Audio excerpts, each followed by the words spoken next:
This is a Glassbox Media podcast.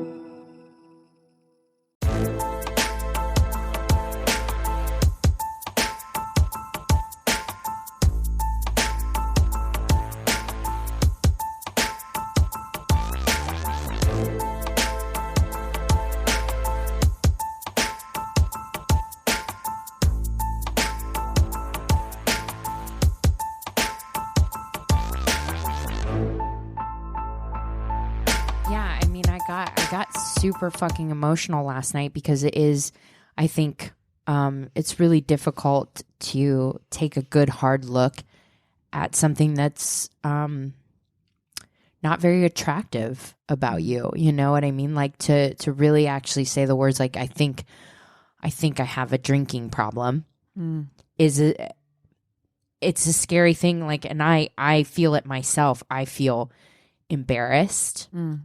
You know, it feels like a weakness. And it just is something that just happened really slowly over time. I told you guys this morning, it felt like, you know, a frog in a pot of boiling water, where like it wasn't something that me and my ex-husband ever used to keep in the house. Maybe like we weren't as social back then. So when we did hang out, it was like every couple of weeks, grabbing drinks with friends. And then it turned into, you know, as I'm like single and going out with our friend group multiple times a week, of course, involves alcohol. Going out on dates, of course, involves alcohol. Oh, and now I'm bringing home a couple bottles of wine. Yeah. I just got home from work. Let's crack open some wine. And there's an amount of anxiety that goes along with dating. Yeah. Right? You're an introvert. I'm an extrovert, and I still would want something to calm my nerves if I was meeting somebody I didn't know. And you have this pressure to be like charming, like your most charming, your most witty, your most uninhibited self. Yeah, and like that is hard to do at the best of times. Right. You know, so it's I do the same thing. I definitely. If we're doing networking does not come naturally to me. I think that I'm a pretty outgoing person, and I love meeting people.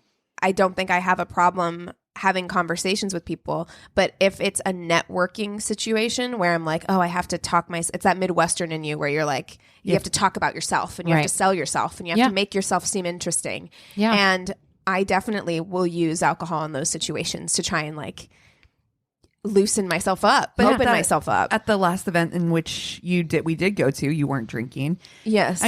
And I think that was a great proof for yourself that you didn't need it, because I can do it. I think we relied on each other in the beginning, where we kind of stuck together and in a cluster, you and I, of trying to like talk to people, and then we separated and we did. And I think that once you got warmed up and with alcohol, you still were fine.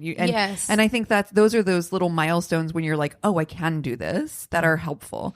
But even the journey with for the two of you, I remember when you guys were talking about this in October. I mean, my brain from where I was in October to the short period of time to where we are now, I actually did my own little introspection where I was like, I don't want to say I made fun of you, but I kind of was like, wow, I think that what I said to myself without saying it out loud was, oh, I don't have a problem. I don't drink every night. You guys drink every night. That's crazy. So, which is ridiculous, first and foremost, and judgy, which is not the person who I want to be, first and secondly. And then also, too, it made me really look at, okay, yeah, no, I don't typically drink during the week. But then I started to be like, hey, Chris, grab me a bottle of wine on your way home from work. And I was starting to drink during the week, and I was like, it's easy to do. Yeah. And I also want to do just a blanket disclaimer here that like everyone's different. Everyone is different. And having a glass of wine every night when you get home from work doesn't mean that you have a problem. Like, examine what works for you and like what's good for you and how do you feel. Like, because I mean, I've got a spiked agua fresca in front of me right now, and like I probably am going to have glasses of wine throughout the week. But what I was saying to you earlier is like what it is just being aware, because I think you become that frog in boiling water if you're unaware, if you're just letting things happen and you're not being mindful of your consumption. I think it's a problem because I feel so much anxiety about giving it up. is that is what is making me think that I have to take a pause. Well, because you're using it as a Band-Aid. I am. Right? And like when you take that Band-Aid off, you're going to have to deal with exposing things. that wound. You're going to have to feel the feelings that you've been trying to cover up. And like that's scary for anyone. And like when you said that you feel weak because of this thing, everybody does something to cope. Like we all have to survive, and it's fucking hard, and sometimes you need help, and now you've realized that like the thing that you've been using to help you isn't helping you anymore. No, and I think it's really hurting me. Right. I think that I'm thinking that I can't be funny, or I can't be social, or can't have friends, or can't have a boyfriend, or that I'm not interesting without like a glass of wine or something in me. And you know, like here's something that someone told me once that like really helped me. You have done exceptionally well because whatever you have done has led you to survive to this point, and that's difficult to do. So you've won already because you've made it this far. You know what I mean? Yeah. And so whatever you've needed to do to make it this far, that's okay. The important thing is that you've recognized that these things aren't helping you anymore, and you have to find something else that's going to help you. And it's just scary, you know. I think about like, you know, I made that decision this morning that I'm like, I really need to pause on my drinking. And I was like, how is that going to affect my relationship with my friends, my relationship with my new boyfriends? Like it's such a ingrained part of how we live our life, and it's scary to say like, oh, this is something I have to do for myself. Like how is that going to affect? Because it is, you hit the nail on the head. Something about alcohol, it makes people really uncomfortable, because I think that it makes people think about their own relationship with it. And it's uncomfortable for people. And so I'm like, I don't care what anybody else does. It really doesn't. This is what I have to do for me. But I'm like, at the same time, I'm scared of the way it's going to affect, you know, everything. You know what I mean? I think we've that's talked many times on this podcast about how wonderful our friend group is. Yeah. But they're going to love and support you. But it's telling to me too, just to watch you cry. I'm sorry. I want you to feel supported no matter what your decisions are. That's right. And I think as a friend, it makes me look at my own actions as not supportive. And that hurts me to have hurt you. And which is ridiculous to put this on myself and make it about me. And it's not about me. And I know that, but it really does make me look at the way, how do we make you feel if you can't feel supported to make that journey? And I feel like I need to do better as a friend to you, to make you feel that you can be comfortable enough to do that. And that it's not fun Christina drinking that makes me your friend. That's right. Christina that makes me your friend. That's right. Alcohol is just a layer of sometimes the thing we do. Yeah. And it has nothing to do with how I feel about you. And it has nothing to do with, you know, how we hang out together. And I see what you're saying, and I hear that. And I think that's, it hurts me to see you feel this way. Yeah. I thought it was important, and I wanted to talk about it on the podcast just from the lens of, I do think that this is something that happens when you are dating, like how you, it was the thing for me dating, like when I saw people's profile, they're like, oh, I don't drink. I was like, swipe left. Like, you're not going to be any fun. And so then I think of that now when I'm like, oh, okay, like I'm not going to be drinking. So am I not going to be fun anymore? You know what I mean? Yeah. And it's just, it's layered. Well, and I just want to take a pause. Yeah. I don't know if it's a permanent thing. I just know that for the past 2 years, this habit has gotten progressively like worse for me. And it's not making me feel good mentally, physically. I just need to take a pause. And I know we all listen to MFM. So I think that really sunk in, like Georgia's journey, giving it up for January. And I thought about our own like sober October, how much like I cheated and justified all kinds of things to myself. And I'm like, I need to pause for a month. I really need to just literally like see what happens and then go from there. You know, we'll see how it feels. But well, it's exciting too. And I think that that's kind of something that like you should frame it that way, as like this is going to be something exciting that opens you up to new things. Like imagine like you've got more time, because sometimes I do think about like the amount of time I spend drinking or in drinking related activities, and I'm like, oh God, you could have a whole new hobby. Dude, really, it's true. Start knitting or something, you know. And I think that that's like awesome. I think that you are going to find so many new things about yourself. And that's great. And also for me, a big part of why I wanted to do Sober October in the first place was because I do think it's important to continue to challenge yourself and to see what you're capable of and how strong you really are, you know? And so like, I'm excited for you. Yeah. I think that it's going to be a really good, very cool journey for you. The challenge for me, I think the even bigger challenge than not drinking will be still going and being social. That's what I was just going to say. I don't want you to lock yourself up in a cave to not drink. Right. And I want you to feel like you can be supported to come do all the things that you've always done with us. Yeah. And not feel the pressure of drinking. And I think that's where we order you all the Shirley Temples, dude. Like all the drinks that like, because you do, there's an element of that, of like, honestly, what do I do with my hands now? And you know what? It's so weird. But when we were, I think whenever we were at that networking thing, whenever I wasn't drinking, I needed to go have a drink in my hand. And honestly, there's this weird like placebo effect that can happen. Yeah. Like get a soda water and just walk around with it and a lime, right? And it's like, it's not alcohol, but I bet you all those things that you feel like come out of you when you're drinking will still come out of you, because it's a mentality, it's a mindset. It's not the booze. The booze isn't what's doing it, you know? Yeah. It's like Dumbo's feather. You guys. That's heavy. Wow. It got dusty in here. I'm so sorry. I should have cleaned better before you guys came over. Oh man. No, important though. It's an important conversation to have, and especially within the realm of dating or any social activity. It's hard out there, you guys. Like especially now in the society that we live in now, where we're so disconnected and we don't oftentimes have those very human connections to people.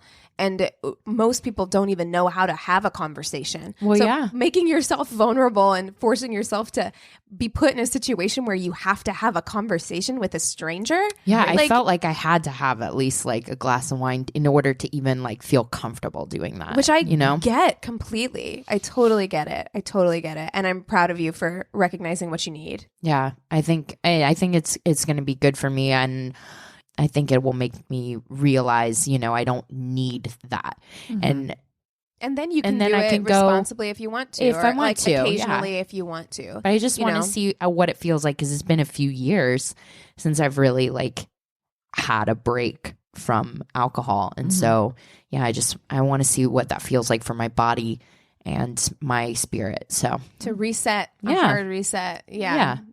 I'm unplugging and then plugging back in. Right.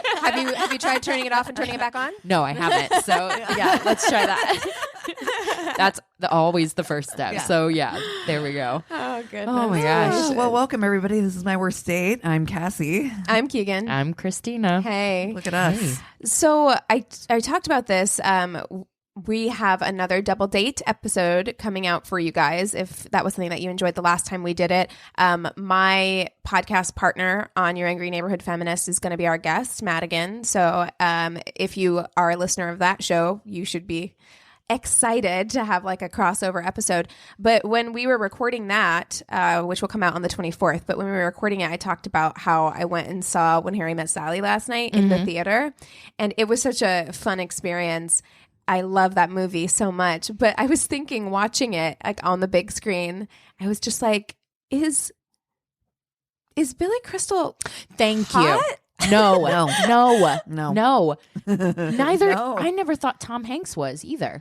But that was the 90s. I get that more though. I do get Tom Hanks more than. I don't know. I was very confused, but because he's very funny. He's so funny in this movie that it makes him attractive. It makes him attractive. He exactly. is attractive. Like, I want him to be with Meg Ryan because I'm like, I totally get it. I think that he's such an attractive character. He's got that self-deprecating humor. Yeah. Yes. Which I love. But there is this thing of like 90s dudes. The 90s really pulled one over on us. Yeah. Where they were who like... else? There's somebody else like that. Oh, Michael Keaton. Michael Keaton is not hot. No. He's not hot. No, because he that was should like be our in fuck, marry, kill right there. Oh my God. Yeah. Yeah. Like, we're definitely Billy Crystal, Tom Hanks, and 90s ones. 90s. We can't do Tom Hanks because we've already done Tom Hanks before. So we got to think of another I'm wool over sure the eyes there are guy. others. Like, because the 90s just like, they really... And even when I was watching When Harry Met Sally, the other friend that ends up with Carrie Fisher, I'm like, this fucking guy with his mustache? Yeah. Really? Oh my God. Seeing a mustache, I told you guys I watched I, Tonya. That guy's mustache is... Galooly? Oh my God. Fucking A good Galooly. Galooly stash? Who else from that time period Christ. can you guys think of? What other movies were out like at that time? You know, like when it was like those... I don't know. I'm Googling. I always think of, what's his name? Kevin Costner. Kevin Costner. Oh was my God. Definitely. That's it. That's fucking it. They tried to convince us he was sexy AF. Robin Hood, Prince of Thieves. Okay, but I love that movie. Okay, listen. With his lack of an accent in that movie, it's... Oh my God. That... What else is he in? He was in Dances with Wolves. Dances with Wolves. Yep. They definitely tried to push the pushed narrative him that hard. Kevin Costner was attractive. Field of Dreams. Oh yeah. They Field really of Dreams. pushed him hard. You know, Nicolas Cage too. I was just like, God, Christ almighty. We've The done, 90s remember when we did the Nicolas Cage characters? Oh Yeah, my that was God. funny. That was The 90s were a hilarious. mess, you guys. Like, Lord. Oh man. Wow. Yeah, no, we're doing that. Oh my gosh. I just looked up like 90s rom-com though, and the blasts from the past were brilliant. Well, if you want to understand the mentality we're talking about, watch one episode of Seinfeld where you're just like, what? Like the women these men are dating. Get You're outta like, here. how? Yeah. Like even Jerry, who's supposed to be like the hot one on that show, I guess. It's not attractive. No. No. And then George, I'm like, you're complaining about the Okay. women that you're dating? Hunty. You're complaining. The fuck out of here. What's happening? Get the fuck No. right out of here. No. Oh my God. But yeah. But I mean, I say all that, but Billy Crystal, I love you. And I did actually, in the movie, he's attractive in the movie because he's funny and he's witty and like he's charming. But physically, I was like, Meg Ryan is like so far out of your gorgeous. league. Yeah. That's top man. rung. Yeah. Yes. The things that they tried to get away with, like these mediocre They men. did get away with. They did. That's why none of us have good self-esteem. Oh man, you have to look like Meg Ryan just to get a Billy Crystal. So what does that mean for me? And it's also the reason why I'm gonna get the ugliest mustache guy, aren't I? it's why so many men had such inflated egos and thought that they could get away with shit that they are not hot enough to get away with. That's right. Listen. Oh my God. Ooh. Yeah. Dude, there was somebody, what was it? Was it somebody talking on a podcast? Oh yeah. I was listening to Beach to Sandy's Valentine's Day episode, and they were reading reviews of Valentine's Day stuff. And so Alexander found reviews of Tinder and Grindr and Bumble, and the amount of just like angry men who were just like angry that they didn't get matches and stuff. It was just like reading those reviews. I was like, Know your worth. Yeah. You gotta know your worth, guys. someone was like, this app was just made for like mediocre women to feel good about themselves. And I was like, yo. I got news for you, bro. How about you take that finger, turn it back around on yourself, sir? Yeah, not everyone is crazy. The common denominator in this is you. Maybe it's you. Maybe it's you. Hey, Maybe Kyle. it's Maybelline. Maybe Maybe it's you. What this book presupposes is maybe it's you. Oh, I love that. Maybe, You know, when you point a finger, you've got three pointing back at you. yourself. Yep. Yep. Oh my Science, guys. That's just science. That's just science. Science, bitch. All right. So fuck, marry, kill then. Okay. Kevin Costner, Billy Crystal, Okay. and Michael Keaton. Okay. Oh God. No. There's an awkward place where I'm like actually love all of them. I do too. It's hardwired into our psyche. They got us. They got us hard. They really did. Had a huge crush on Michael Keaton. I know you've mentioned Batman, that before, and which is so weird because I've gone back and actually seen that, and I was like, "What the fuck?" Do not revisit that movie. You let it live right where it does, and never revisit it memory. again. Can we talk about the internalized self-discrimination I must have to think that there's something in me that says no to a curly-haired Batman? Wow. And it's his hair and his hairline. Look, it's me. I'm a curly girl. I love it. I love that journey for you. But also no on curly hair. There is something and like not curly haired dudes in general, fine. Like fine. It's just something about a curly haired Batman. My brain is like okay. All right. Yeah, I think I'm gonna fuck Kevin Costner. Okay. There's something about Dances with Wolves, Kevin Costner, that makes me think it's gonna be like rough hands, and it's gonna be real sweaty. I feel like sweaty and like rough and tumble, and I'm here for that. I also, what was the other movie I was thinking of with him in it? Prince of Thieves for me. Yeah. Nailed it. I mean, come on. Didn't he do Prince of Tides? Waterworld? Are you thinking about Waterworld? That was it. Okay, now it's ruined. Damn it. I never watched that movie. You can think it's just him drinking his own urine now, and you're like, never watched that movie. I never did either because it's a billion years long, and I was just like, I have no interest in watching people battle on ski-doos. It's fine. Yeah, no. And you know what? I'm gonna marry Michael Keaton. There's just something always like Mr. Mom. Yeah, it's like Mr. Mom multiplicity. Like there's something always like devilish in his eyes. Yeah. His expression is like smirkiness and stuff. He makes me think like we would do capers together. Yeah. He just looks fun and mischievous, and I like it. And I'm just gonna have to say, like, I'm not one for silliness. And even though I love wow. I don't like this silliness. And the way you said that was like a real hardcore like mom energy. Yeah, I just Billy Crystal, and even though I love Harry and Sally, I get it. I think he's just too silly for me. It would be annoying to me. I understand. I'd have to kill him. So I am going to do something a little different. Okay. I'm still going to fuck Kevin Costner. Not for any real reason other than like, of the three, I feel like he's got the most experience. I feel like he is the most fuckable. I think he's definitely the sexiest of the three. Something about fucking Kevin Costner makes me think of a saxophone. Oh, yeah. Ruined. It's 80s. There's, there's definitely going to be some jazz in the background. Sexy sax. I really feel like Kenny G. I feel like, and maybe it's from watching Dances with Wolves, I do feel like he is gonna like fuck you on like a cowhide rug in front of a fireplace. Yeah, like I get that kind of energy. I think he owns a ranch too. Like I get rancher vibes, right? Which is fine. Yeah. I think I would do it for this story. Yeah. Okay. Yeah. I would do it.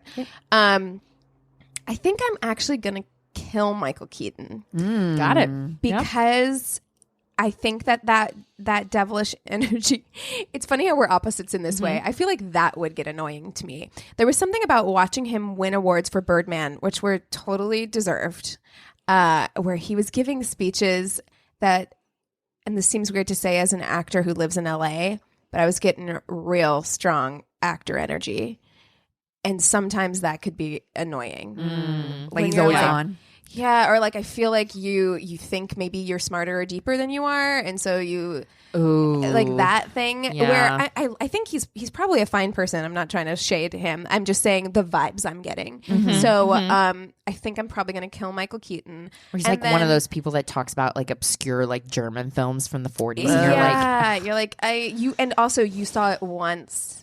Probably. Or you watched a YouTube video where they talked about it. So now you feel like you can have talking points at parties. Yes. Like you're that type. Yeah. So I don't know. And maybe he's not like that at all. Maybe not. Probably not.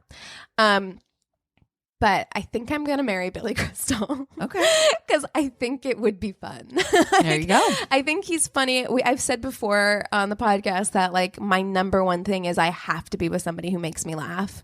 Because I think that I can get too in my own head about things, and so it'd be nice to have somebody who is witty and funny, and like, you know, I'm loving that the Oscars don't have a host, but I loved when Billy Crystal hosted. I thought he was a great host.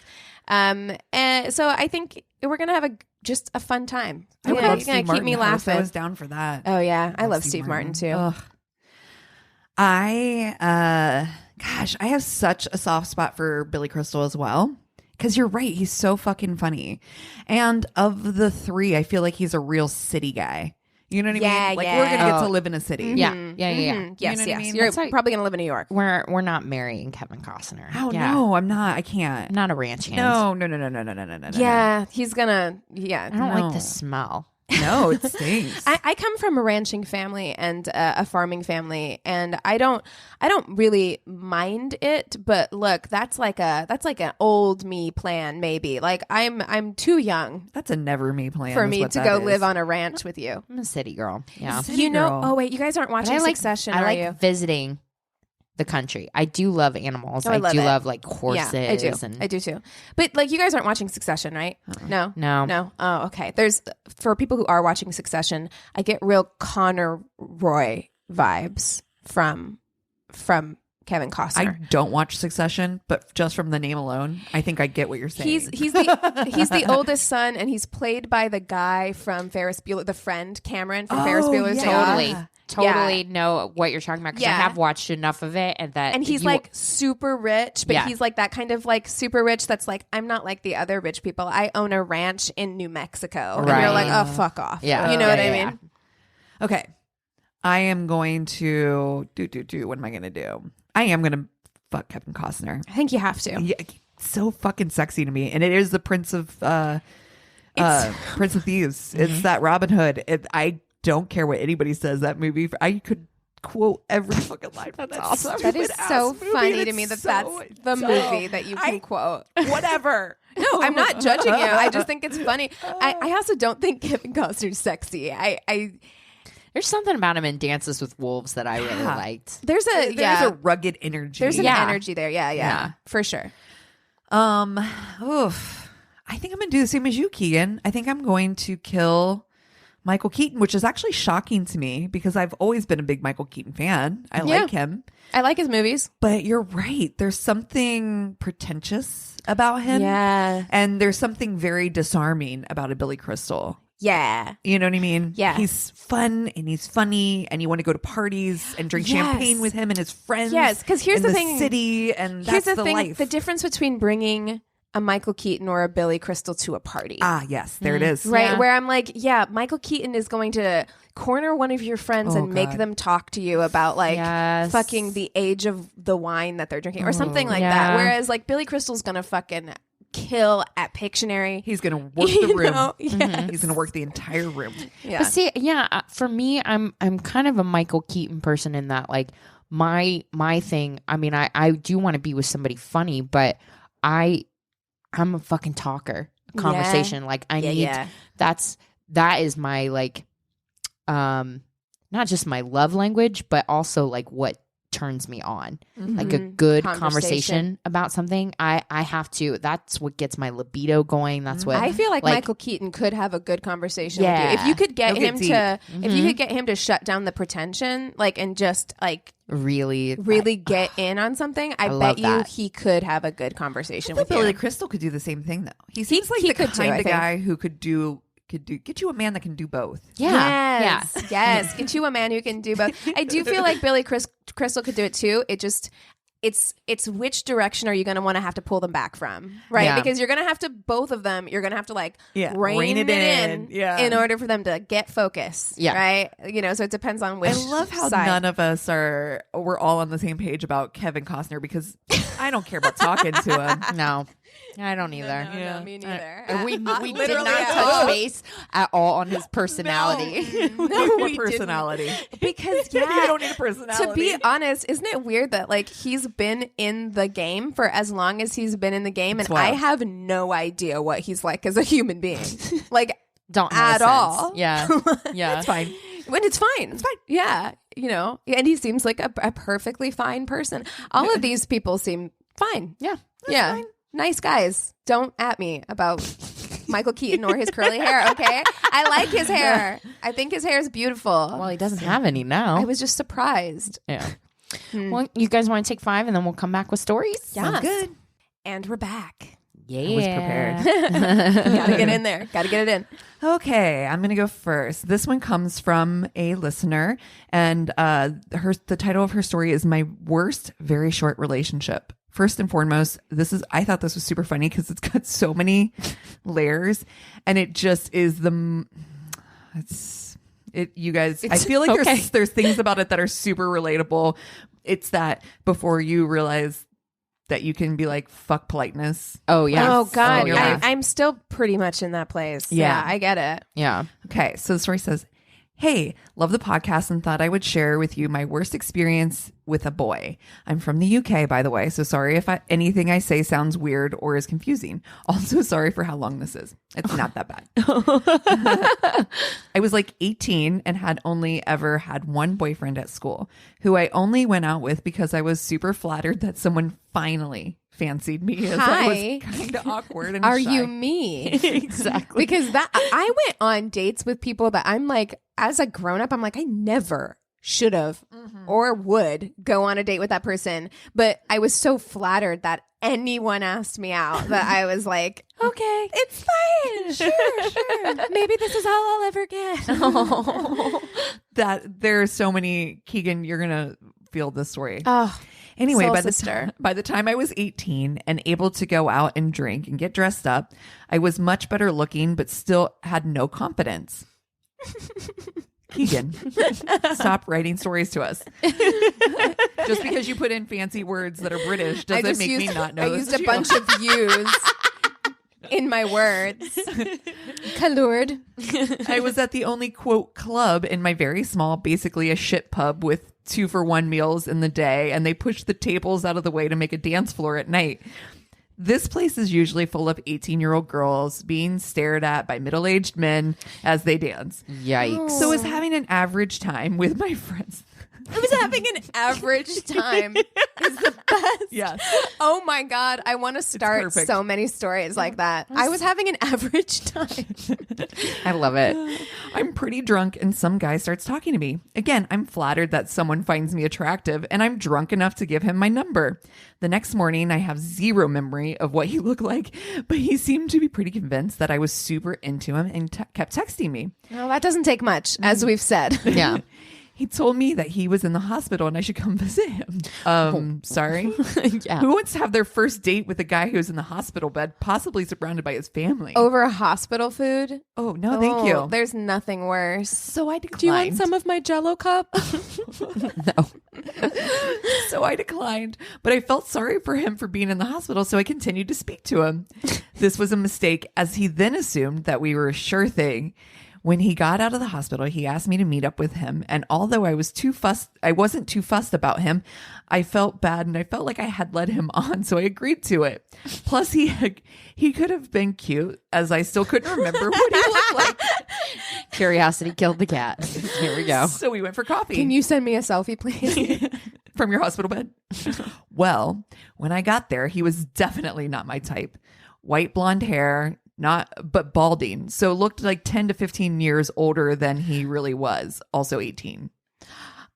So Wait, not he was 18, but balding. Oh, honey. Oh, that sucks. I know. that's And so he also hard. has flesh-colored hair. I know. Which doesn't help. No.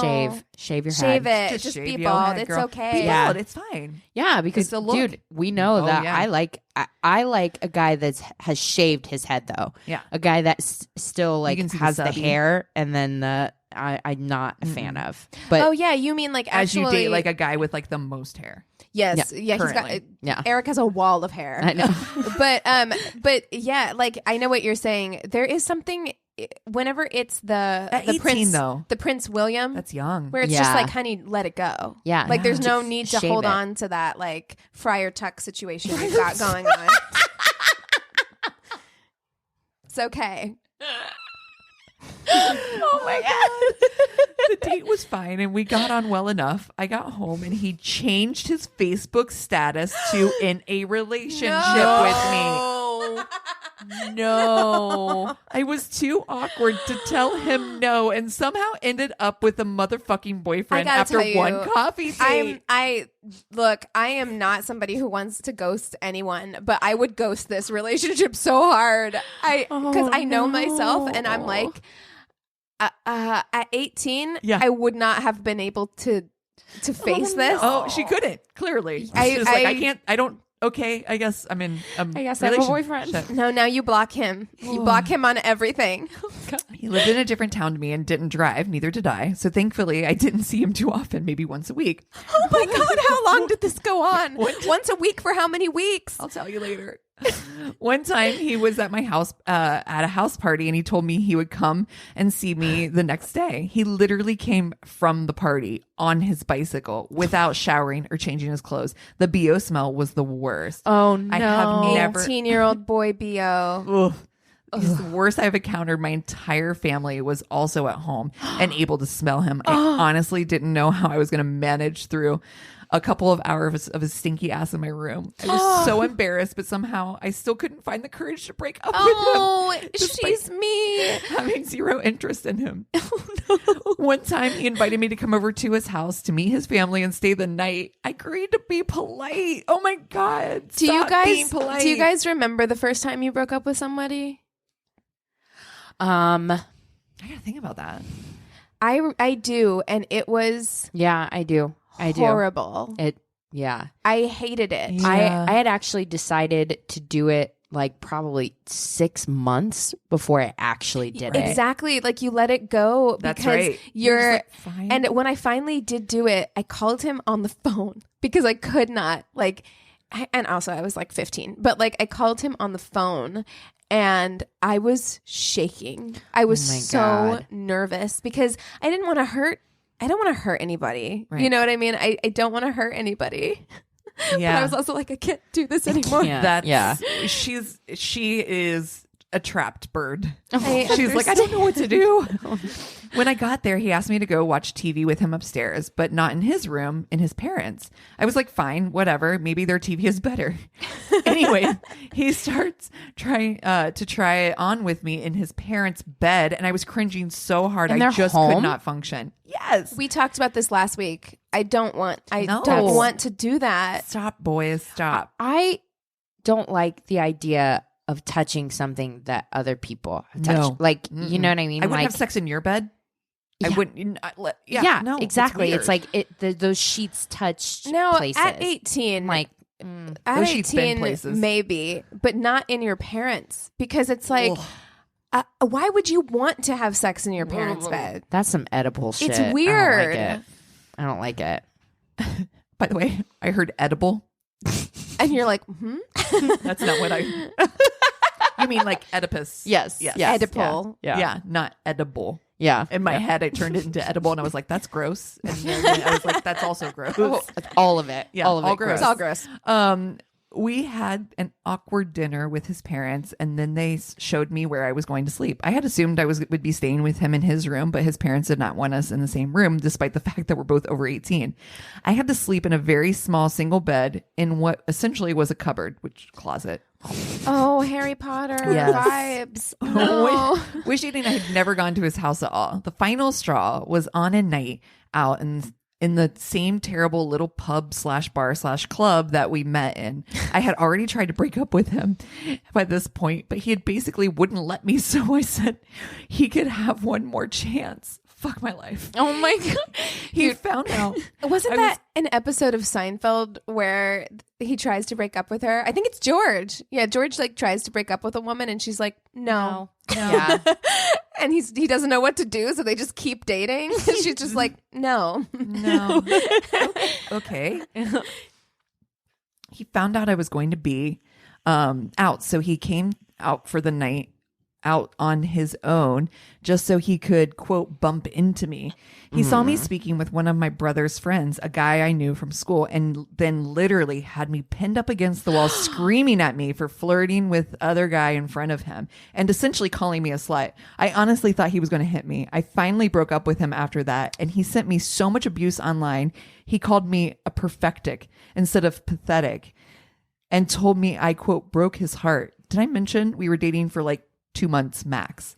Oh my God. Wow. I was 18. like, mate, I don't even know your middle name. There is no way your heart is broken. Goodbye. But my okay, God. how many 90s movies did he watch Yeah. that too many. convinced him Too many. that he was that owed wild? something from this relationship?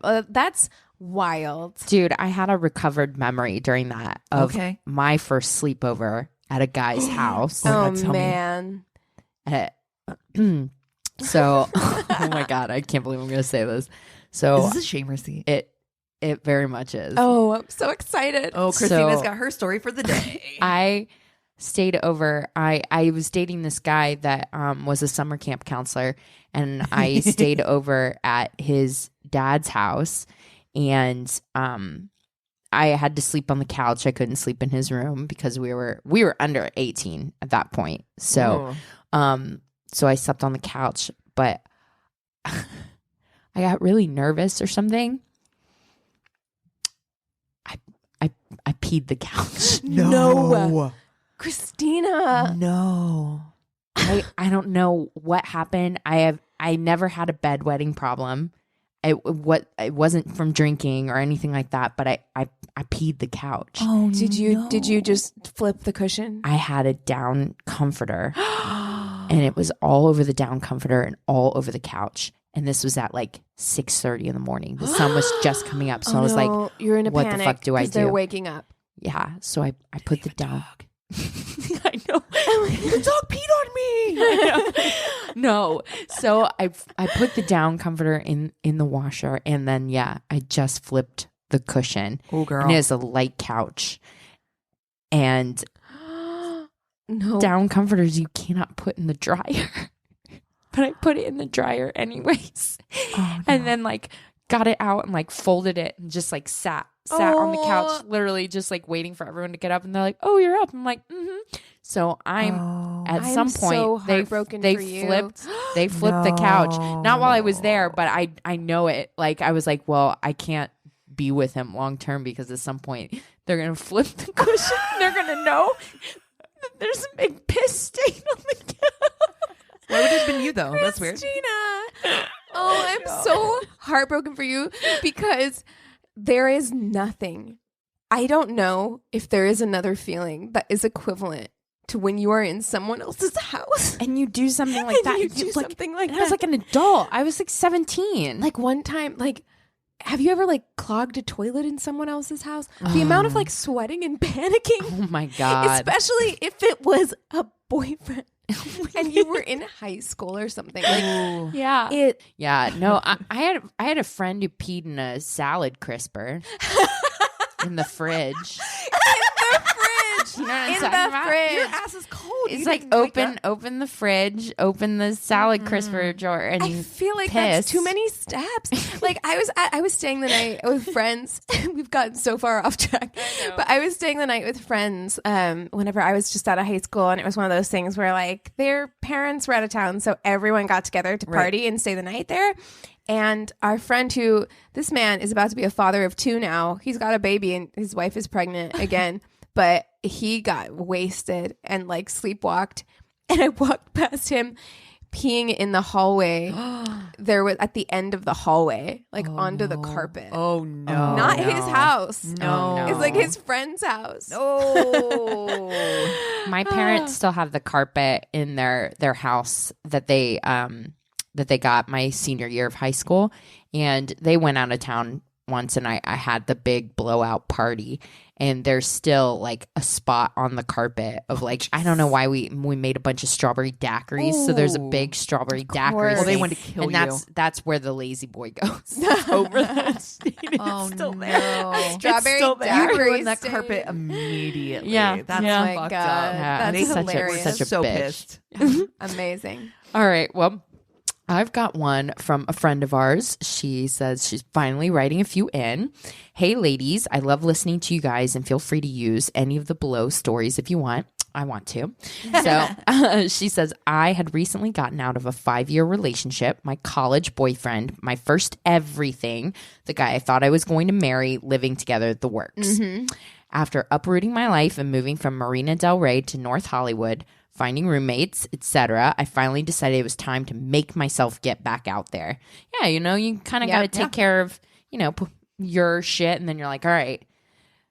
I mean, I agree with that. Yeah. I definitely went on dates with people who did not care that their shit was not together and still dated anyways. I but think you should get your shit I together. think you should mentally You get to a should. place where you can handle it. yes, Yes. yeah. Because even when you do, it's still a fucking lot to It's still manage. hard. Yeah. Exactly.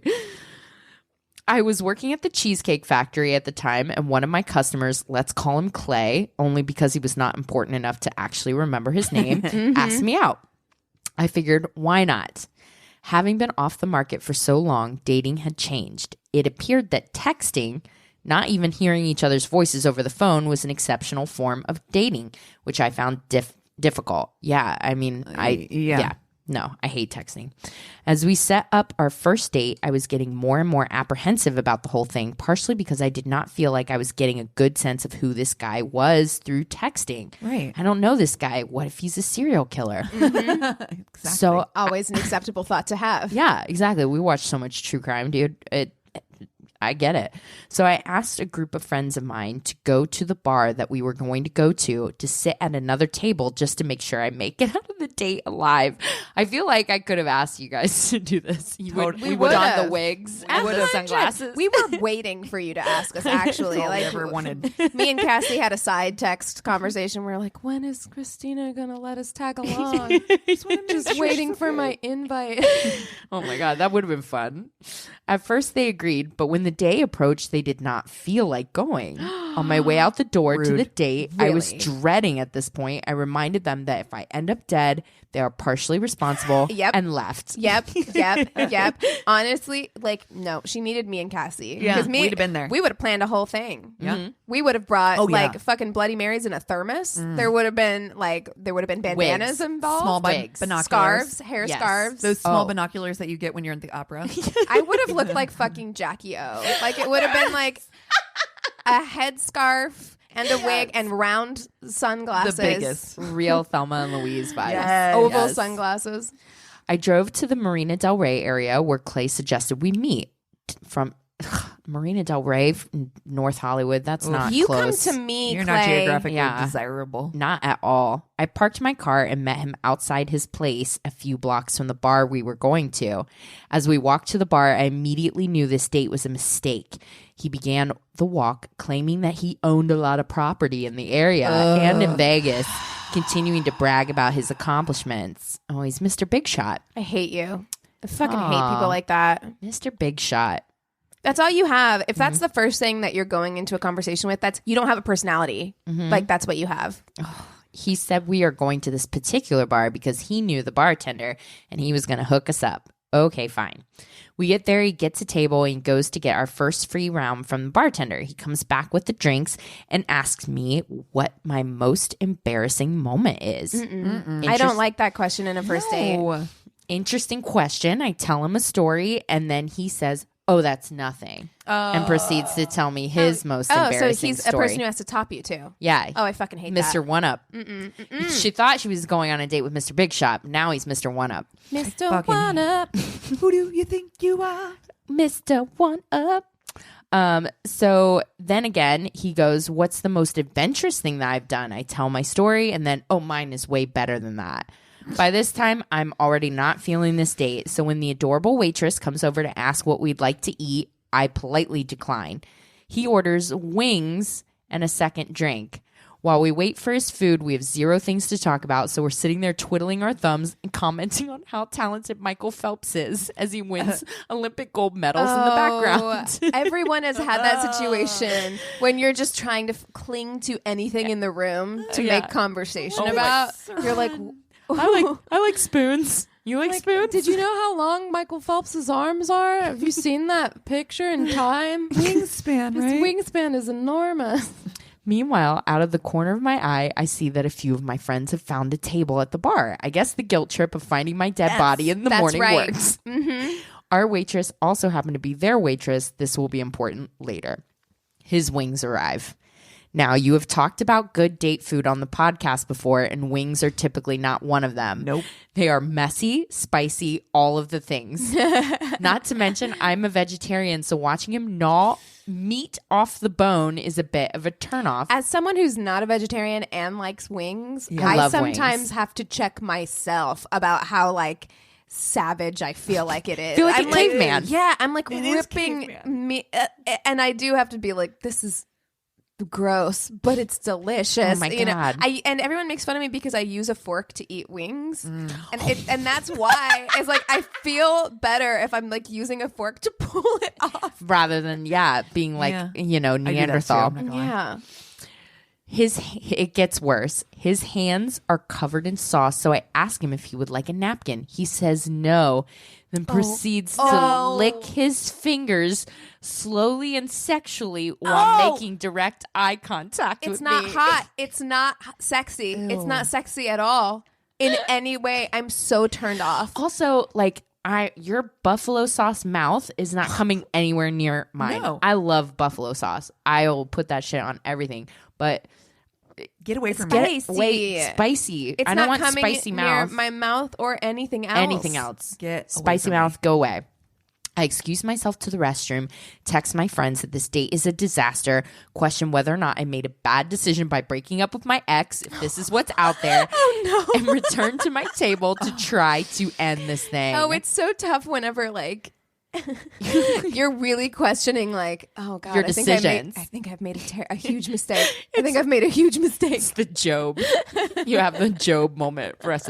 I've made a huge mistake. I tell him I have a very early work phone call. Really? I work at the Cheesecake Factory. Terrible lie, but whatever. I guess he was stupid enough to believe it. He finally finishes, and when the waitress brings the bill, he graciously says he will pay for it. Mind you, the bartender bought our first round, and I did not order anything after that. So he's going to get his own food and drink. How kind of him to offer to pay for it. Oh, you piece of Oh, shit. thank you. Yeah, thanks for buying your stuff.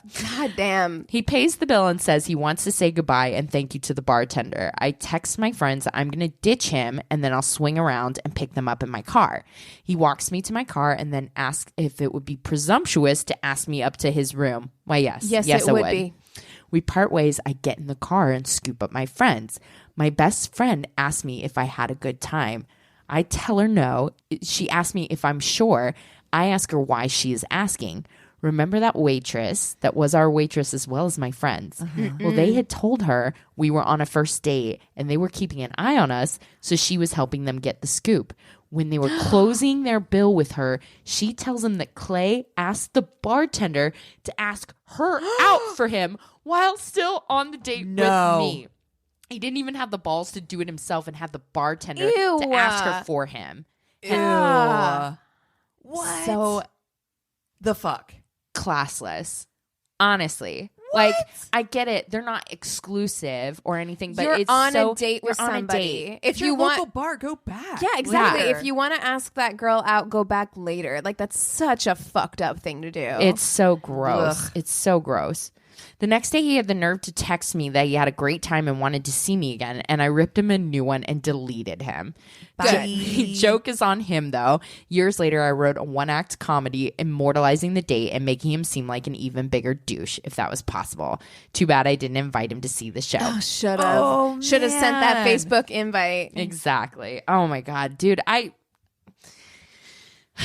what people think is acceptable, like, behavior, I think empathy is like really lacking in dating Yes, today. it is. Honestly. It is. Someone shared something to our Facebook group that was like the reason why dating nowadays is so difficult. Yeah. And I thought that so many of the points that they made were spot on. Right. And like that's part of it. It's like also there's so many options, and we're in this like swiping culture that in some people's brains they're already on to the next. Yeah. Like, they're on to the next. They're on to the next thing. There's and always they don't really something, care. like, better. Yeah, exactly. That like once things get hard, it's like no one wants to have like a real relationship anymore. It's just always that whole like grass is greener kind of thing. Yeah. I don't have to deal with this. I can move on to the next. Yeah. Exactly. And it's like you're always going to be it's always going to be surface, you know? Yeah. Yeah. Yeah. Okay, so this is an email that we received. It says, okay, y'all, I discovered this podcast like 2 weeks ago, and I am hooked. Shout out to Drinkerinos for the suggestion. Oh, yay. Drinkerinos. I love Drinkerinos. We love you guys. Listening the past few weeks has made me remember things I was hoping to forget. I love that this podcast just brings forth repressed memories. I don't remember the last time I thought about pissing on the couch. I really... You push that deep down. Deep down. It was half a lifetime ago. So, I'm sorry. It was me. I do want to know what they if he got thought. in trouble for it? Like, Somebody's like, who pissed on the couch? Because how often do you flip couch cushions? Also, what did they think of you washing the like duvet? Like that's such a weird thing for a teenage guest to do, like wash their blanket. And I like folded it. I don't know if they knew that I washed it because it was like so early in the morning, but I just like folded it and just put it behind me on the couch and just like, yeah. And then I was just like, literally they got up and I was just sitting on the couch like, can someone take me home now, please? Yes. Can I use your phone to call my mom? Yeah.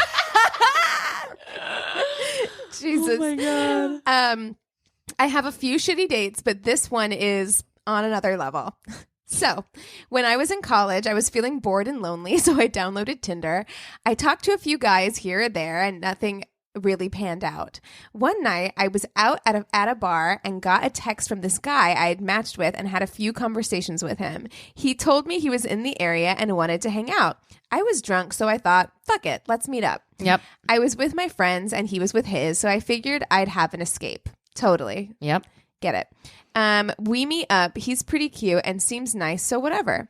We decided to go back to my apartment with my roommates, she clarifies. Okay. All right. Yeah. To have more drinks since the bar was closing. We headed to the bus stop to catch a bus back to my apartment. Sidebar, I went to Rutgers and the campuses are huge, so you basically took buses everywhere. And at this time at night, we called them the drunk buses. Yeah, makes I sense. think this is when I started to think maybe I'm not making a decision sober me would like. But horny, drunk, and 21, so I went with it. I mean, beyond, I don't think that I was really a fan of any decision that I made after 1:30 in the morning. I think that was the cutoff for my decision brain. making. Yeah. Yeah. I don't think I liked anything I've done. Yeah, after that. your good decision making brain was like, good night. I'm tired. clicks. Yeah. Night, night. Tucked pulls the itself, string. tucked itself in. It's like, bye. The rest of you has to handle this. So, we finally get to my place and have a beer or two before we decide to head upstairs. We go into my room and he pulls me into a kiss, sort of aggressively, but I was into it. He was a good kisser, so I was kind of excited. At the time, I wasn't very experienced, so I was at least looking to get some type of action, but I made it very clear that we weren't going to go all the way. Yeah. He said, cool, and we went on. I started touching him, and after a while, he took off all his clothes. I mean, everything. But ass naked in my bed.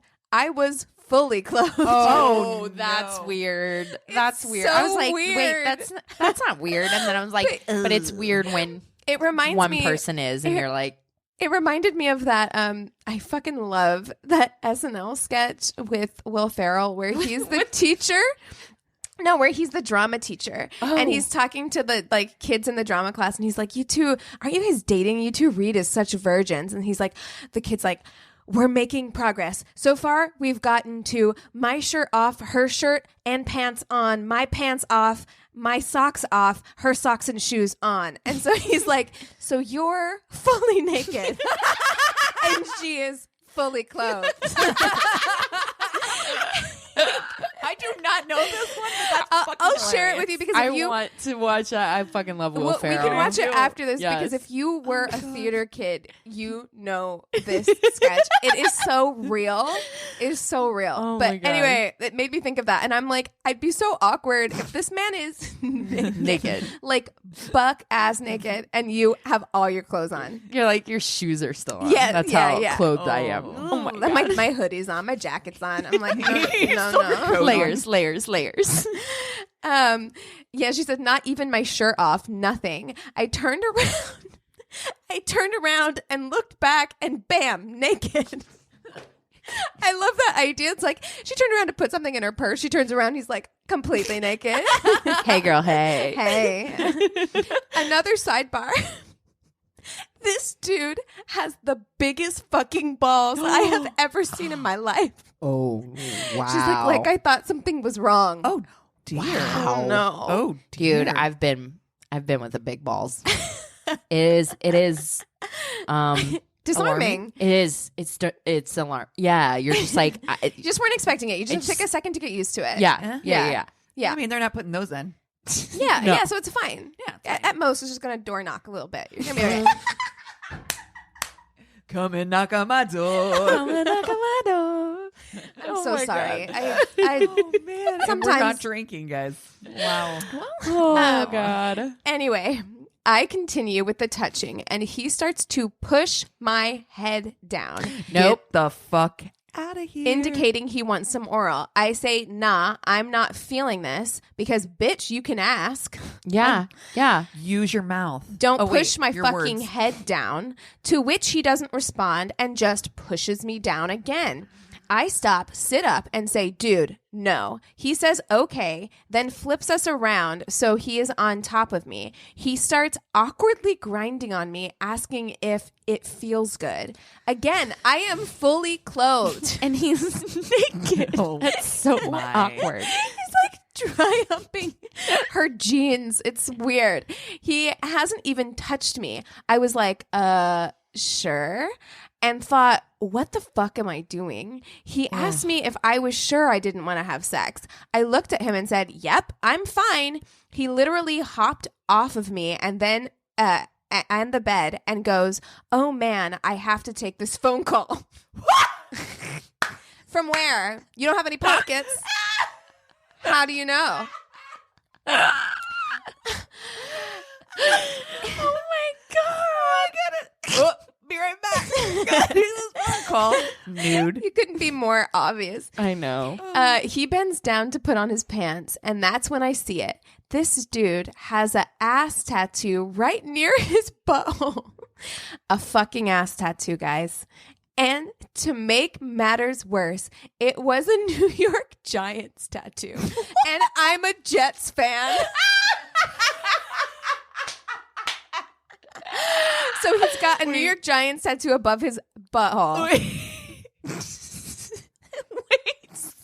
Oh my God. I'm a sports fan. Oh my Is that God. where you put a tattoo of a team you like? I know, I know. right? Oh Hey. my God. I think he He lost lost a a bet. bet. Yes. Whoa. Yeah. Yes. Like mine. He lost a Also, bet. too, we have a friend from New Jersey who has a butt tattoo. So my ass was like, wait, what? But his is on his ass cheek, which I think True. is different. It is From different. being on your butt crack. Yeah. Like, How like painful Ew. that would be, a too. low tramp stamp, like right above the butthole. Seems like. And she said it's huge too, which I'm like, what? No. That's fucking wild. And she's a Jets fan. I think that's so funny that she's like, oh no, this No, is last sir. straw. This is No. over. It's the last straw. I hear you. I hear you. basically said, what the fuck? And he goes, oh yeah, I love football. This is my favorite tattoo. And I'm thinking, I'm so glad this dude is not inside of me. Oh my God. Oh, no. I know that fucking feeling where you're like, oh, I Dodged a bullet. dodged a bullet. Oh my Dodged God. a bullet. I can't believe I'm so glad I didn't Woof. fuck this guy. Yep. He puts on his pants and runs out the door. After about 5 minutes, I realize he isn't coming back, and I go downstairs to dish to my roommates about how fucking awkward that was. That's when I realize the dude left his hat. I think, oh, we'll throw it out. And then I hear a knock on the door. The dude came back for his hat. But instead of saying that, he was like, oh, yeah, let's continue up. But instead of saying that, he was like, oh, yeah, let's continue upstairs. And I think, okay, and follow him up. No, girl, just be like, I got your hat. No, thank you. Here's your hat. Did you make that phone call? Yeah, I'm tired now. I'm going to bed. Bye. He gives me a half-ass kiss, grabs his hat, goes, oh shit, another call. It's my brother. What? Oh, fucking loser. And runs back outside. I shut the door, lock it, and block him on Tinder. Never saw or spoke to him again. Oh my God. She said, you can use my first name. This story is fucking hilarious, and I have no shame in it. Love, love, love the podcast. XOXO Deanna D. It's pronounced Deanna. You have no idea how many times I've been called Diane, Deanne, Donna, or something else. Oh. So she's also our latest patron. Yes. Oh my God, that story was amazing. Fucking hilarious. Oh, God, so fucking funny. Oh my God. My God, because there's so many times I've also thought like, God, I cannot believe that guy's been inside me. Oh no. That like there's something so touch me. so great about when you like escape without that, and you're like, oh, and then that moment where you're like, that's when I go like heat up tater tots or something like that, and I'm like, treat yourself. Yeah, that's a treat yourself moment. Yeah, I earned this. Yes. I made good decisions tonight. Yeah, I can have one cheat meal. Yeah, exactly. Okay, are you guys ready for my crazy in love? Yes, super ready. Good Lord, it took me forever to find a crazy in love this week. I don't know why. I was so enmeshed in a work project. That's part of it. So I kind of got like my head was really stuck in this like one place that I was like, okay, I need to come out of this hole and then get into it can be really hard. Yeah. So this story actually has been on my radar for quite some time. I think I initially heard this from, it's weird because I went into it being like, I want to do a Vegas story. I don't know why. I think that we'd talked about doing Vegas Christmas again recently, and I was like, I don't know. Vegas has been on my mind. And I feel like we sat on our Vegas stories because we had intended to do a live show there. Oh, and so we like, I had some that I was like, I didn't do them because I was like, oh, we might be doing a live show, but we have no plans on that now. So it opens us up. It's technically only like touches a tiny part of Vegas. So it's not technically a Vegas story. I wouldn't call it, but I do think. Here's the big picture. Keeping it casual. Our good friends from Keeping It Casual, which are based in Las Vegas, I am pretty sure that they are friends with one of the girls that's in this story. Ooh. So, shout out, Bree. I'm pretty sure that you guys were telling me I'm pretty certain that I heard part of this from them too. So this story is about, I don't know if you guys remember the show Megan Wants a Millionaire.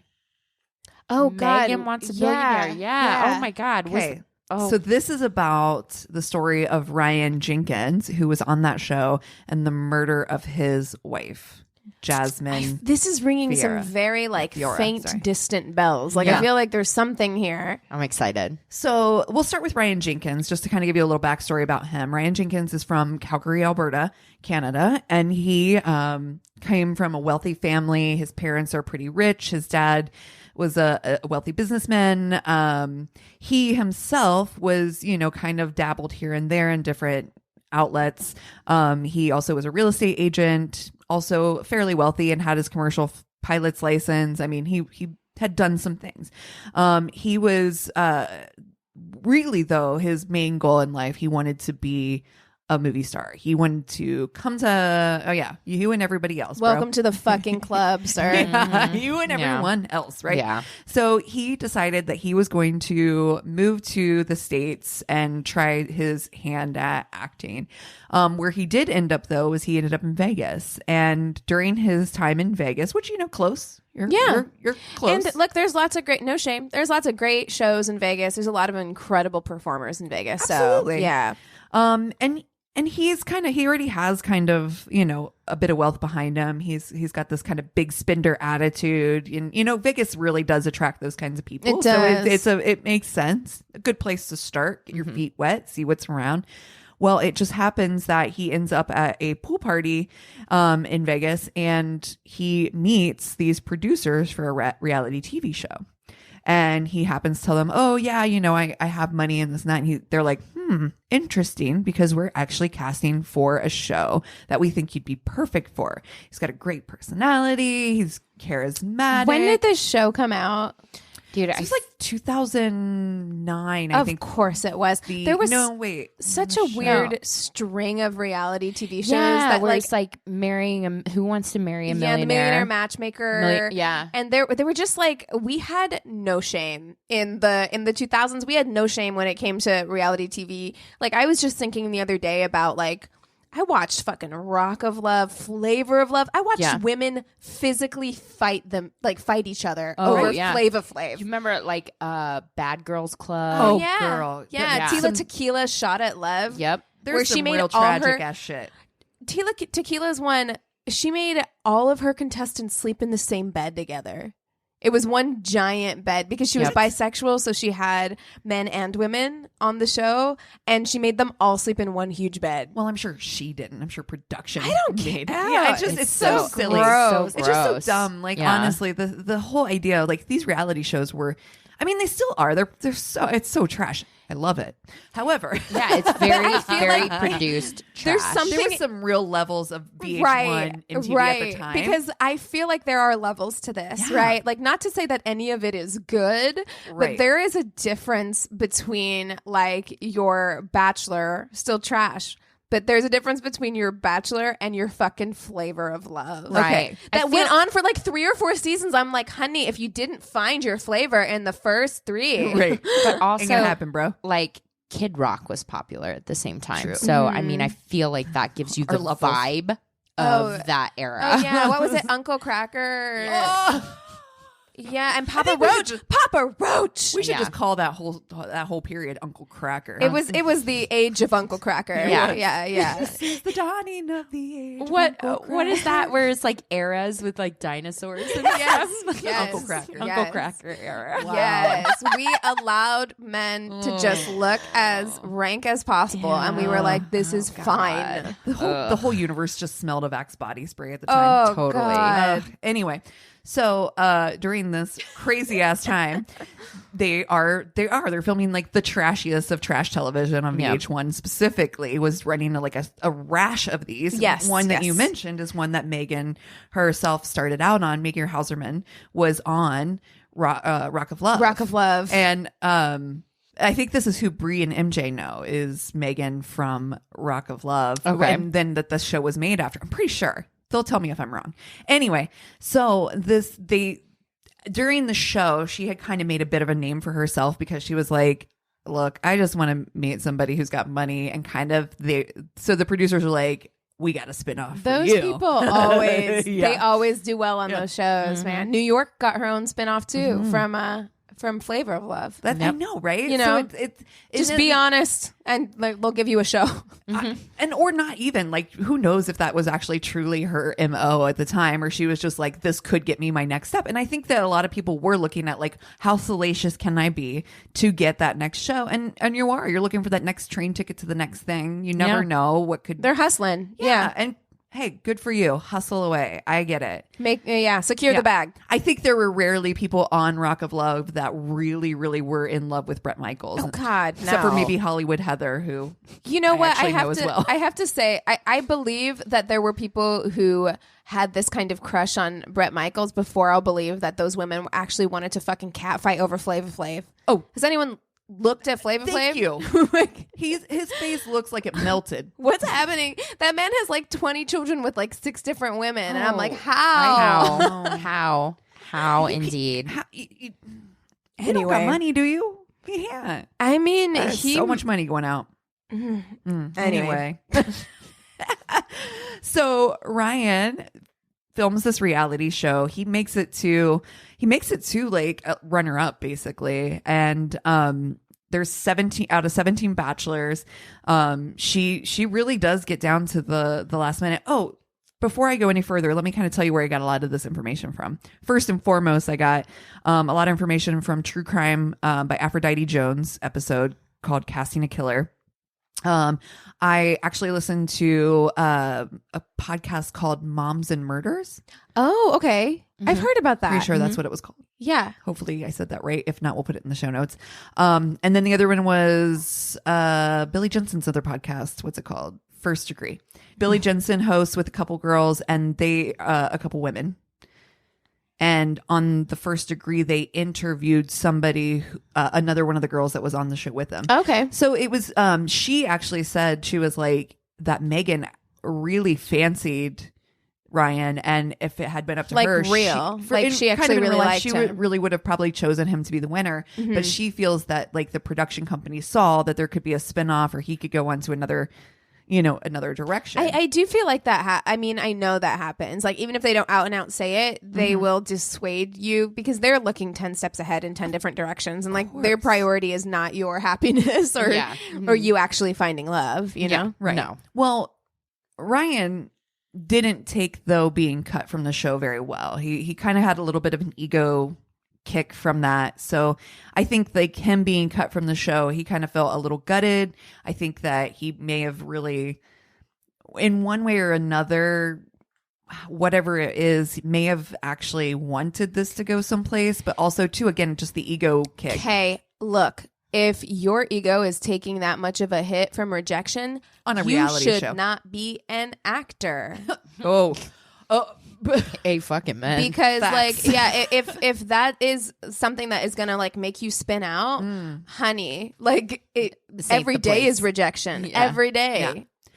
But he does, the thing that he does do is he's like, I want to take this, I'm going to ride this wave as far as I fucking can. So he's like, so he goes back to Vegas and he's like, hey, everyone, I was just on a reality show. And he's like going out and like kind of braggadocious, like, hey guys, I was on a reality show. Hey guys, I really feel like that's not show. Something to brag about. I don't know. I guess. But I guess if you're trying to spin it into the next thing, you never know whose ears that hits, who gets excited about that. And this was before Instagram, where like nowadays, like if you're on The Bachelor, you like, immediately, you immediately have a manager and you're making money on Instagram.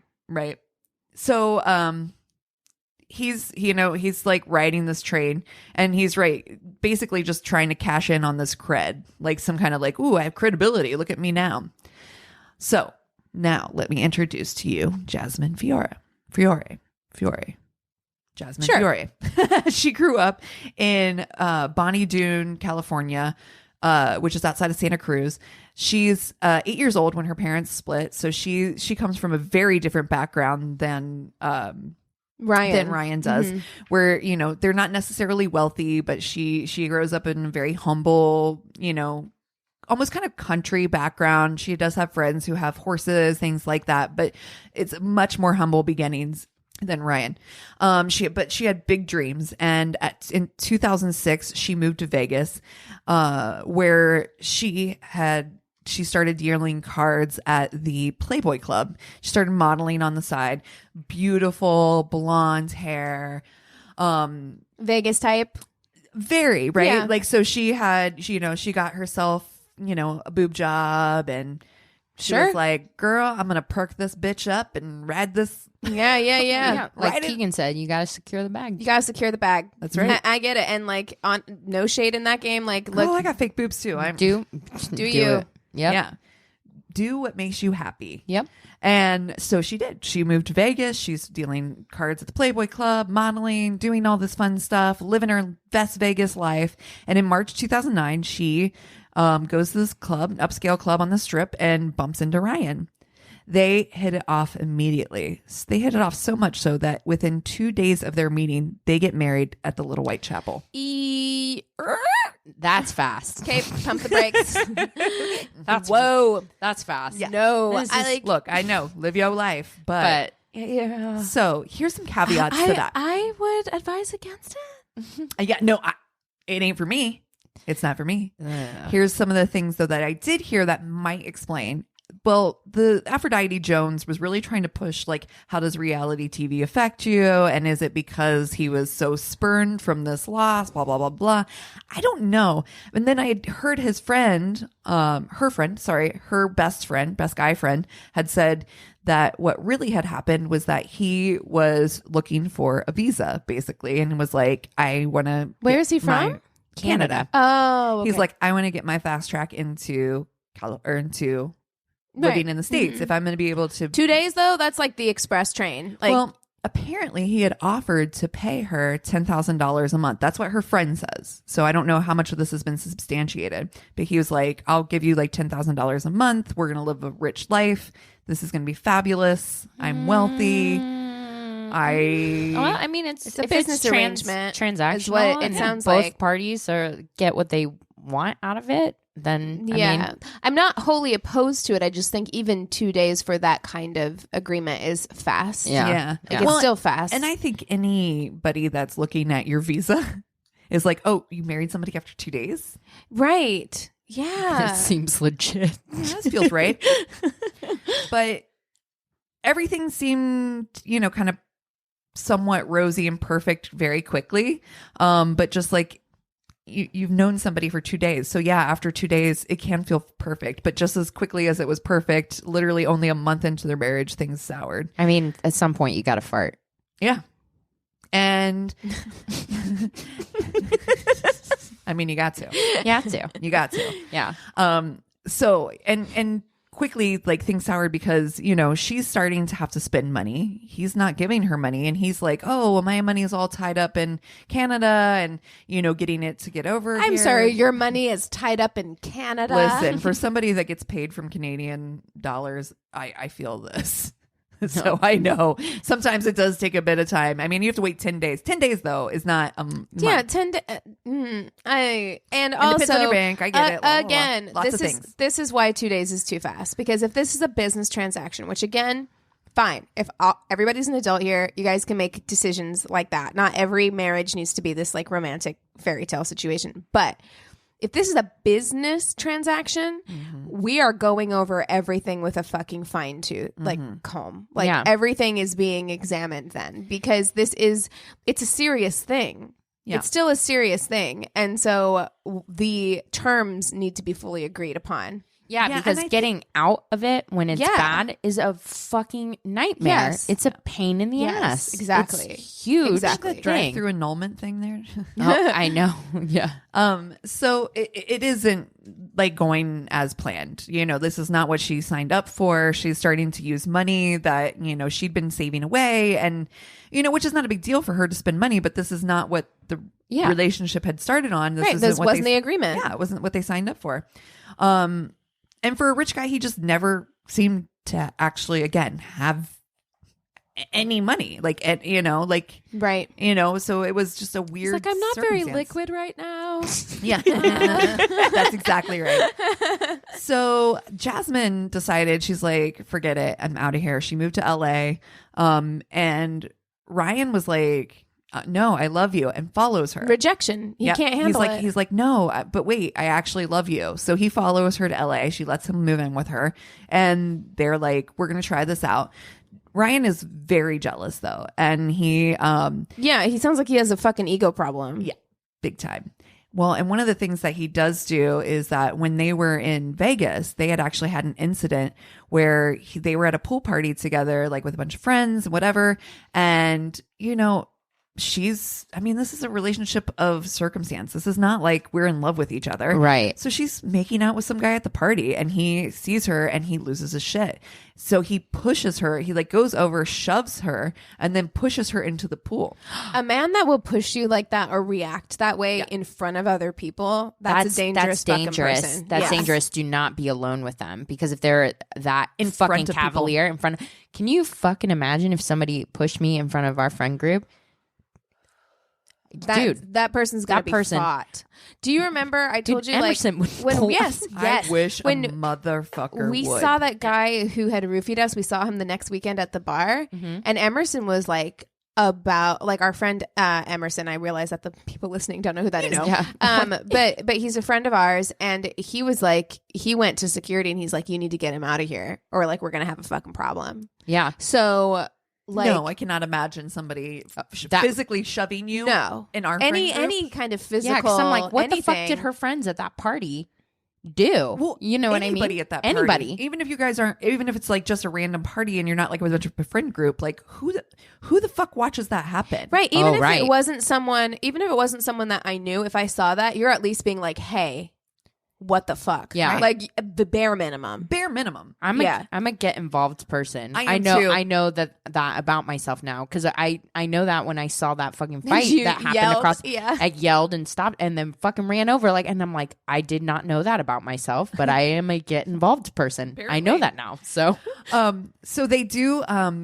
So she does press charges. She does end up deciding to drop the charges though. So he spends 2 days in jail. That's it. But you know, of course, apologies and whatever. She moves to LA. He follows her there. So his jealousy increases somewhat, and to the point where she's just kind of like, whatever, we're just living together. It sounds very roommate-y at this point, very quickly, kind of is not. So really hold on. He pushed her before they moved? Oh, no. Mm-hmm. Yeah, because Well, like she that, moved, that and he yeah, he followed followed her, but she let him move in. Like Yeah. that. it's so hard. Yeah, I mean, they're also married, so what do you do? I don't know. But I've never been clearly in they this have situation. a very different understanding of what, like, They're clearly. also kids practically. I mean, you're talking like early 20s. Like, this is not, you know, and they're in different places in their lives. I mean, I definitely don't blame her for letting him. I mean, she had the reasons to do whatever she did. Yeah, I did a lot of dumb stuff, or let a lot of stuff slide, like looking back and being like, that is a fucking red flag. You know, that could have been a really bad situation, and I'm lucky that it wasn't. Yeah, I think she probably didn't have guidance, because Of there's course. no way. If you were gonna if it was a friend of mine and I'm like, you were gonna press charges on this motherfucker, so you knew that like what he did to you was wrong. not okay, and you like, if you came to me and you're like, somebody's moving in, I'd be like, I don't fucking, absolutely not. You need to get that shit annulled immediately. Yeah. So he does really wild things though. Like, he's like, I think that he's thinking with his own basis and background in his mind. He's like, I'm gonna bring girls over to the house and have her catch me with them so that she gets jealous. Oh, fuck you. And it's just, you know, like, She's like, cool, bro. yeah, right. Like, I think that she does get angry. She gets upset that he does that, but it's just such a, it's so, this relationship is such a whatever place. You know what I mean? It sounds like so high school. It does sound so high school. Yes. Didn't you do that shit Very in high school immature. where you're like, oh, Yeah. I'm gonna hold hands with blah, and that's gonna make him jealous? Yeah, And of course, Yeah. all that game playing and bullshit. Yeah. Ugh, But Ryan, gross. however they come down to it, Ryan has convinced himself that he is actually in love with Jasmine, and Jasmine is, I think, resigned herself to this relationship and like making it work, trying it out. In the meantime, though, Ryan does get cast for another TV show called I Love Money Season 3. It's shooting in Mexico. Fucking goddamn. Put the 2000s, burn it. We got to set it on fire. Oh my god, Set all the odds on fire. so funny. While he's away shooting in Mexico, Jasmine does meet up with one of her old boyfriends, and she does file for an annulment while he's gone, because she's like, you know what? I don't know what we're doing here. This is No, a it's not mess. the agreement that you agreed upon. It's not a marriage. What is it? And this is only 3 months after their marriage. And like, honestly, like, let's just annul this. Let's move forward. We're not good for each other. This is crazy. Yeah. You know? When Ryan returns though, he's like, Jasmine, I won the show. And I did this for you. The whole reason I went on the show and to win this money was so that I could be with you, because I wanted you to be happy. So I know.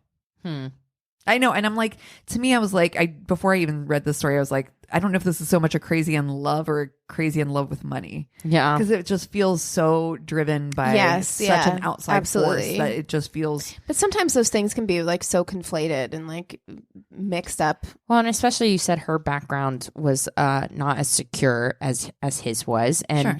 dude, I fucking know being out here in LA, and I'm sure Vegas is the same way, on your own. Oh, yeah. It's... Dude, there were times where I'm just like, man, it'd be just so much easier to shack up with somebody. Right. You know what I mean? Yeah. Like, Jesus. Yeah. It's fucking expensive. Like, money does matter. Life is better when you have enough money to live it. Regardless of the motivations or whatever, he truly does feel like this money is going to turn it around for them. So she's like, you know what? Let's give this another try.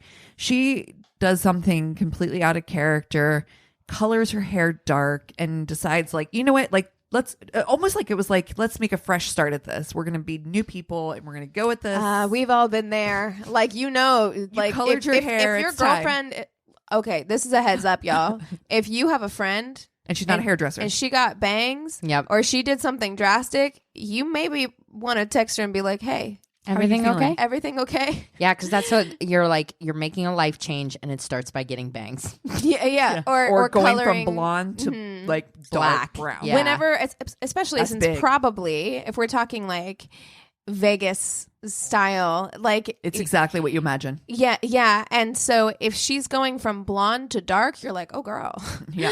this is a major life change for committing you. to a Are, life are change. you okay? Yeah. Exactly. And so again, she's like, and they're posting the pictures on their MySpace page, and he's posting these videos of I love my wifey, and it's like this like whole new change of events. Their life is turning around. During this time, Megan Once Millionaire does premiere, and everything seems to be going really well. Then Thursday, August 13th, the happy couple checked into a romantic hotel getaway down in Del Mar.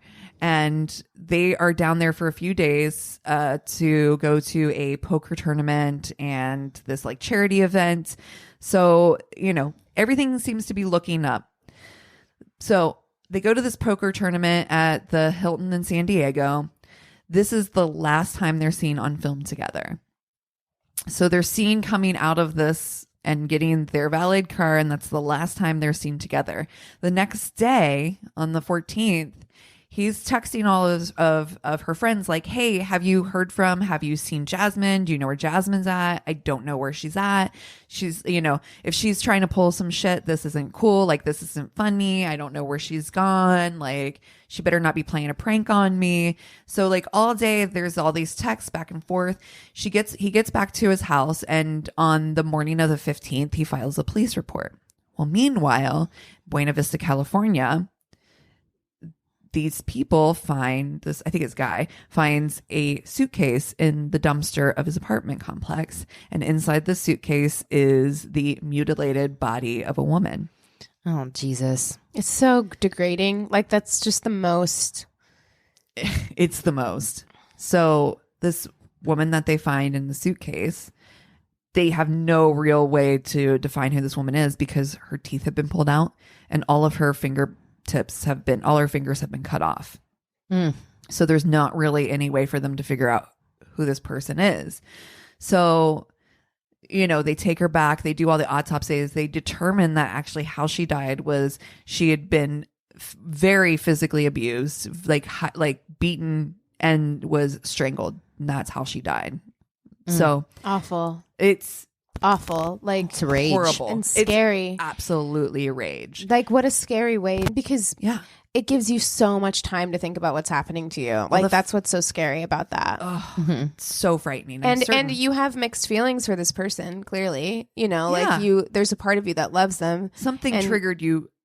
Yeah. Definitely. And to feel like you have all that time to think about this person that you love is doing this thing to you, or that you care about in some way. Yeah, but the other thing too is like there's something obviously so wrong with him that like, I'm like 3 months into something right now, and I care about Eric deeply. I love him, but I don't care enough to get the kind of feelings that I think you would need to feel to beat somebody to death. To have that Do you know what I kind mean? of rage. Like that is somebody that obviously has like a real mental issue. Well, I mean, he clearly had rage problems anyway because like he pushed her already. Yeah. You know, like in There's front of something people deep down inside of him that can't lose. It's Right. yeah, And I it's think not about her. There's a deep level of narcissism and probably sociopathy that we're dealing with here. So I'm just going to cut to the police investigation, what they found, and how they were able to piece this together. So they did go through all the video evidence of like them at the hotel. They see them leave the hotel dressed up for the party, the event. They see him returning, but how they see him returning is he's running to the room by himself. So what they think happened and what they assumed happened is that what they know from her phone is that she had actually been texting her ex-boyfriend that she had talked to while he was gone. So he saw and it. she was like, get me the fuck out of here. Send your private jet. She's like, I'm done with this relationship. So what they assume She's trying to leave. is that she's trying to leave and that he found this and found that she was talking to another guy. Here's something that I think people should keep in mind is that whenever we criticize or we look at like a domestic violence situation on the outside and make judgments about it, and people are always like, well, why didn't you just leave or like whatever, because the most dangerous time for someone who's in a relationship like this is when they choose to leave. That's when the other person is most likely to go the fuck off the rails. And that kind of seems like maybe it's what happened here. It was like she was making plans to get out and he found out and his ego cannot handle it. Nope. Can't handle that kind of rejection. It reminds me of when people try to quit doing a drug. You can't just cold turkey certain drugs, right? You can't just be like, I'm going to quit smoking crack today. Done. You know? Yeah. Like you need a process. Or like maybe you can and maybe it works out for you, but that doesn't mean it's going to work out for everybody. Or like everyone's situation is like that. But you're absolutely right when you say that the most dangerous time, it's proven, the most dangerous time for a woman to leave an abusive relationship or for a woman in an abusive relationship is when she decides to leave. Yeah. I think there are ways to leave. I think that you have to have a good planning and you have to have a good support system and you have to put like steps into place to help you get out of it, because you should leave. You can't stay because it's not safe to leave. Yeah. You know what I mean? Yeah. So you just have to have a good support system and there's lots of resources out there for you. So yeah, absolutely. Okay, so to move on with the story real quickly. So what's assumed is that he probably found this out. They assume at this time he beat the shit out of her in her car and they drove back to their hotel. Well, they had a back entrance to their hotel, which was off of a patio. They think that he probably dragged her body up to the patio, tried to get in, realized he couldn't get in from that side, and then ran around the front. So the next time you see him on video, he's coming out the door and there's this big like credenza type thing, like a big in the hallway. And you see him come out, look down the hallway, both sides, and put like the receiver, the phone receiver on top of it. So you're like, why is he hiding a phone? Is he trying to make sure she doesn't call anybody? Is she still alive at this point? So that's what the police suspect, that she was probably still alive at that point, and that he eventually was like, you can't call the police, you know, and she was probably wanted to call the police, and so he probably strangled her. Yeah, she might have just been like dying, you know what I mean? Yeah. But like, oh my God. Awful. So then the next time you see him come out, he's carrying a bundle of like clothes and a bunch of other stuff, things that would probably have been in a suitcase. And he leaves the room. So that's the last time you see him. Emptied out his suitcase. Very likely he just emptied out his suitcase to create space to put her in. Oh my God. So I not that we really want to go there, but like I just can't imagine even someone that I hated, what is going on with you that you could, what kind of compartmentalization or like disassociating do you need to do to be able to put someone in a suitcase? Well, look at Robert Durst. You know what I mean? Like they legitimately like dismembered a body. You know what I mean? So like, did he pretty much. And that's the thing. It's like you went from beating your wife, strangling your wife, to then saying, I don't want to get in trouble, so I'm going to pull all of her teeth out now and cut off her fingers. Like, the level of like the amount that there has to be something going on with the wiring of your brain that you're able to dissociate to that degree, because I just back to All About You. It's a narcissism thing. You're exactly right, because the beating of and strangling of her was never about her or her cheating. It was about how it affects him, his feelings, her leaving him. Yeah, exactly. And it's also like, you're mine, you're my property. And then now, I don't want to get in trouble. It's I, me. That's right. Mine. That's so, right. Yeah. That's 100% right. Absolutely.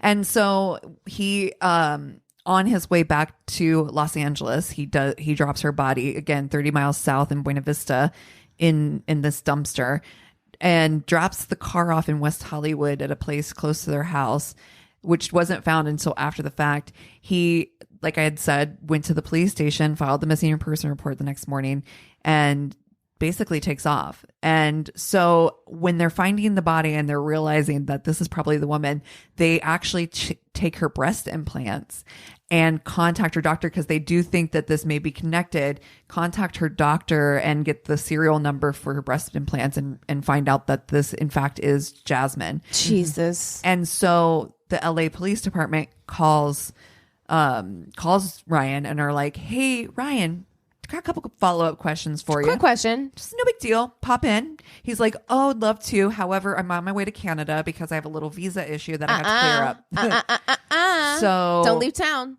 motherfucker. Triggers, alarm bells, all the things go off. They're like, amazing he told them that. I know. Right. Well, and the fact that they couldn't get him right away, they were immediately already on alert. But the fact that he was like, mentions Canada at all. Yeah. So he's got a pilot's license. He's got connections in other countries. They're like, he is going to try to get into a non-extradition country. They're like, that's what's going to happen. Yeah. So they get everyone involved. It is in all points bulletin for all law enforcement on every level, and also Canada as well now, because this could be an international affair if he crosses border. Fast forward to the end, which is that they do find him 3 days later in a hotel room in Hope, British Columbia. They find him because the manager of the hotel goes to go into the room, and they find him that he had hung himself. What a fucking coward piece of shit. Seriously. Again, he's such a fucking narcissist. Like, yeah, he couldn't go down. And in fact, what they found on his computer was, because they didn't find like a real true suicide note, but they found a like quote unquote will and testament on his computer. And even in this quote unquote last will and testament, he never truly admits to what he's done. And in fact, basically pretty much almost blames Of course he Jasmine. does. Of course he does. It is the most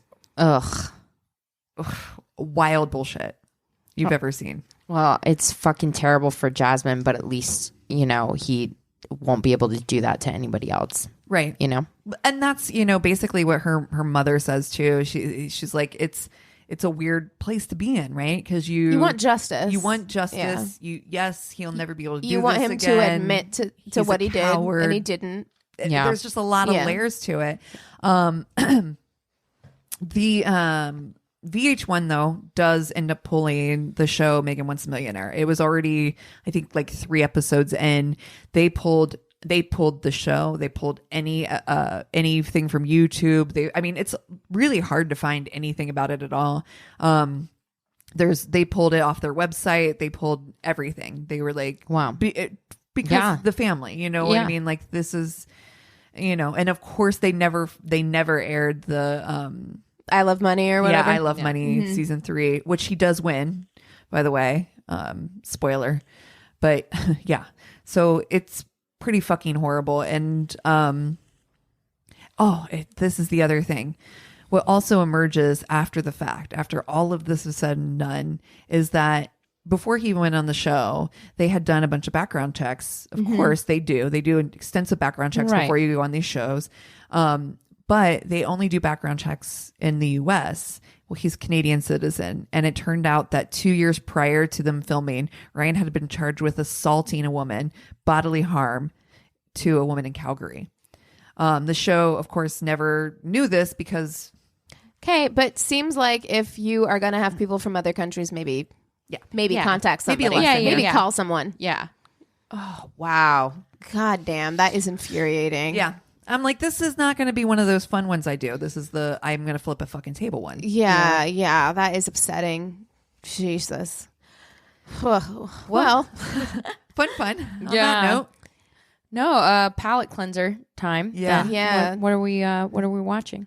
Well, I finished season 2 of Succession, and man, I will say, Speaking of flipping tables, I'll say, like, truly believe it is one of the best written shows on television. Like, I think that it is so well written. It is so well acted. It deserved all of the acclaim that it got.